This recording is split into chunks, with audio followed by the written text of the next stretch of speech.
সুলাইমান নবী মদিনাতুল মুনাওয়ারার সীমানার 9 মাইল উপরে সিংহাসনে বসা।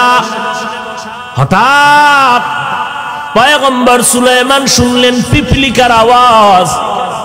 9 মাইল উপরের থেকে পিপিলিকার আওয়াজ শুইনা ফাতাবাসসামা, নবী হাসলেন।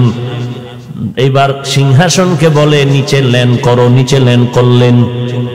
সুলাইমান নবী বসে আছেন, কথাবার্তা চলতেছে। হঠাৎ নামাজের সময় হইলে জিন পানির দায়িত্বে ছিল ঈগল পাখি আর হুদহুদ মাটির মধ্যে নাক লাগাইলে বলতে পারতো এই নিচে পানি। জিনেরে কইতো মাটি উঠায় পানি দিয়ে ওযু করমু, নামাজ পড়মু। নবী বসে আছেন, হুদহুদ উইরা উপরে চলে গেছে না জানাইয়া। হুদহুদ উপরে চলে গেল। সুলাইমান পয়গম্বর পানি লাগবে, ওযু করবে, কই আমার পানির দায়িত্বশীল হুদহুদ দেখে না। ঈগল পাখি উপদেষ্টা হুদহুদের কয় দেখতো গেল কই।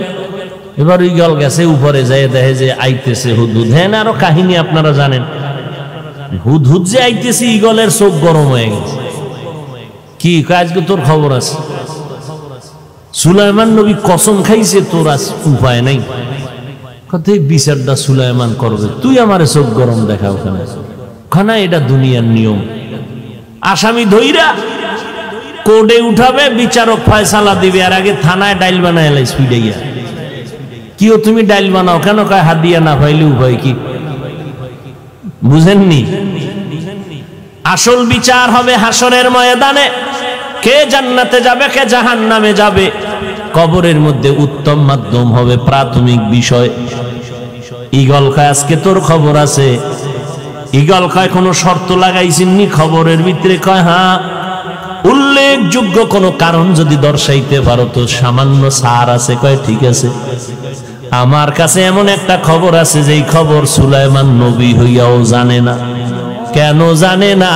নবী সুলাইমান গাইবের মালিক না। গাইবের মালিক কে?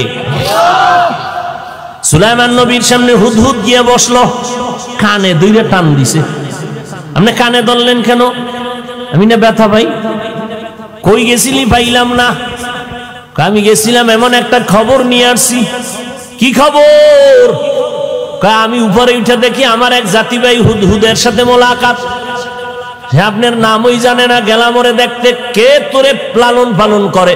বলে আমার এক ম্যাডাম লালন পালন করে, আমগো রাষ্ট্রের মূল নেতা হলো ম্যাডাম।